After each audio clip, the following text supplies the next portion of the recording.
Hi everybody, my name is Hannah, this is Pepper and Pine, and I have a project to share with you today. We are in the middle of our bird main lesson block, and we are going to be making egg replicas using chicken eggs. I've got 24 chicken eggs for this project. You want to make sure they're white. I've got a couple of bamboo skewers here to help poke the egg and remove the contents. You want to make sure it's a nice big hole on the side of the egg. We're not going to be blowing these eggs, so you don't need 2 holes, but you do need a substantial hole in order to get all the contents out. Don't worry, you're not going to see that hole at the end of this project. You want to thoroughly rinse out your eggs before you paint them. I'm actually also going to use a little bit of soap to make sure that they are thoroughly cleaned because we want to keep this project in our homeschool room for a long time. I've got my paper piercer here to show you that it actually worked better to use that versus the bamboo skewers. Okay, so while those are drying, we are going to head to our craft room and pull our paint medium for this project.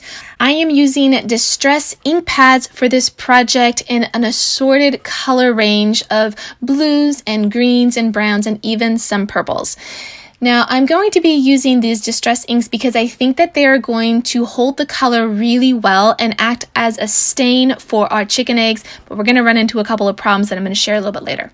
Okay, so I'm using the book called Birds, Nests, and Eggs by Mel Boring as inspiration for this project. It goes through a number of eggs and birds, and I thought it'd be great to reproduce these as an educational tool to help us learn these birds and their eggs. I've got a couple of flashcards here from a game called Professor Noggin's Birds of North America. It got some trivia questions on the back. I thought that we could use them later on for this project. I've got my non-porous surface as well as some paint brushes for this project, and we're going to be referring to the book so that we can copy the eggs that are in the book. Okay, so the first thing we're going to do is take those ink pads and kind of smush them onto our non-porous surface. This is going to give us just enough color to work with. I'm going to mix those 2 colors together for our robin egg, trying to get that nice kind of turquoise color, that blue turquoise color. Got my 8-year-old daughter working alongside me as well as my 12-year-old son. This is for a homeschool project, and they're going to be working through this project with me. Okay, so they've got their own little non-porous surface here, which is basically contact paper on a piece of paper, and that works just as well. You can also use glass or an acrylic block as well. Okay, so I'm going to go ahead and get this whole egg painted all the way through. I found that it took a while to dry, and I think that might be in part because there's a bit of an oily residue in the Distress inks. We're going to work on the Blue Jays eggs next, and these are really brilliant and beautiful. They're this gorgeous kind of green with a little bit of brown in it. And so we're going to go ahead and start with a layer of green and then add a touch of brown before we add the details later.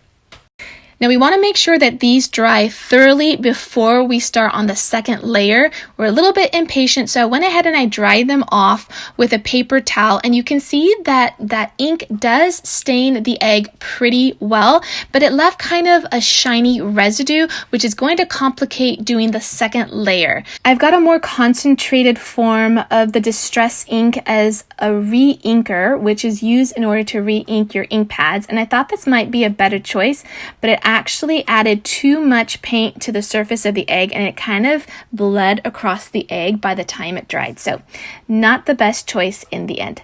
Okay, so let's move on to another egg. We are going to be working on the house sparrow, and I've got a couple of different colors here that I've mixed together, added a little bit of water to it, and then I'm just kind of flicking my paintbrush across the egg to try to get kind of that scattered dot look to it. And it works pretty well, but the children had a much more difficult time achieving that same look.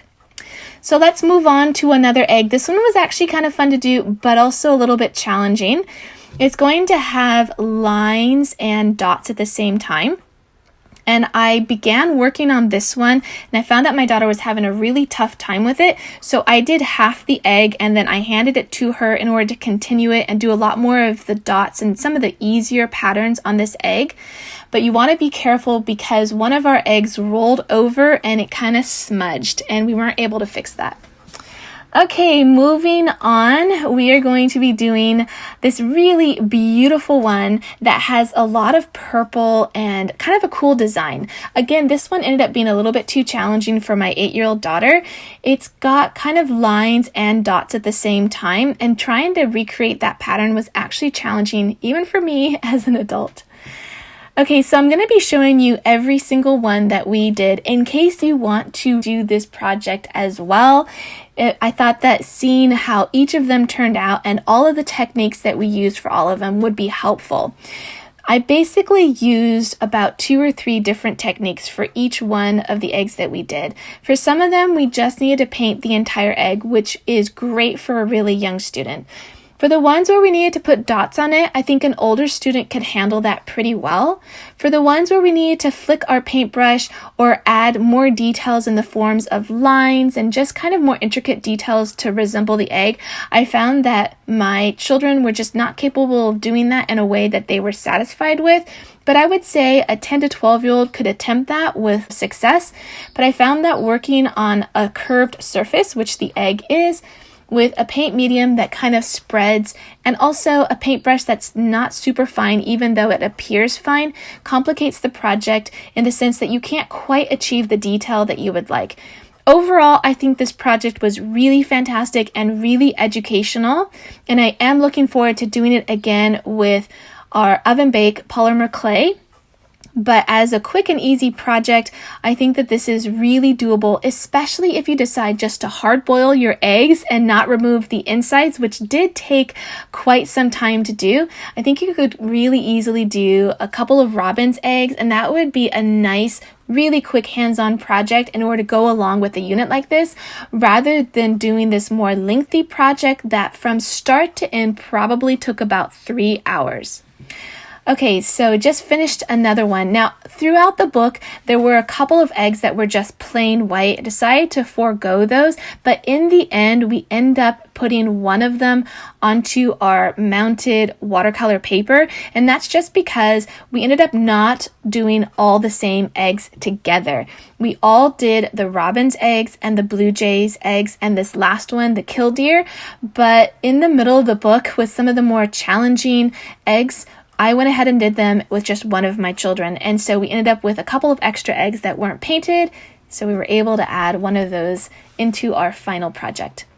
All right, so this is the one that my daughter especially wanted to do, and this was a fun one to do, but what I really regret is that it doesn't look like the book, in part because our chicken egg is nice and rounded, and the one in the book is more conical shape, and that's one of the reasons why we want to recreate this project using polymer clay. Okay, so at this point, we are going to try using a little bit of vinegar with our eggs to see if that's going to help us get better coverage of color and have it stick a little bit better, especially for the ones that we need the dots for. So I'm going to go ahead and try this out with just our green distress inks and recreate the blue jay egg and see if it helped any better using the vinegar, which you just want to soak your eggs for about a minute or less. You don't want to leave them for too long. Now, the one on the right that's a little bit darker was the one that we soaked in vinegar first, so it did take the color better. Okay, so a few days later, after they are thoroughly dry, it's time for us to mount them on our watercolor paper. Not quite sure how many we're going to be able to fit. We had a lot of duplicates, so we didn't mount those. We're going to go through the book and identify all of the eggs that we did just to make sure that we are actually labeling the correct ones. Okay, at this point, my son is going to label and mount each one of those eggs. We are using our hot glue gun for this process, and it worked really well. You just want to make sure that you don't squeeze down your egg too hard. Okay, so he's going to go ahead and continue labeling each of the eggs. We were able to fit 12 of them on our watercolor paper. This is 90-pound watercolor paper by Fabriano. It's our go-to watercolor paper in our homeschool. All right, so this is what the project looks like in the end. I do think that it turned out really great despite my initial semi-criticisms of the project. I think once they are all mounted, I think they look fabulous, and I don't think that you see some of the problems that you might have encountered as you were doing this project. At least for us, I think it looks great in the end. Okay, so if you'd like to see some more videos in this bird main lesson block, you can tap on the screen right now. You can find more information and more pictures for this project on my website at pepperandpine.com.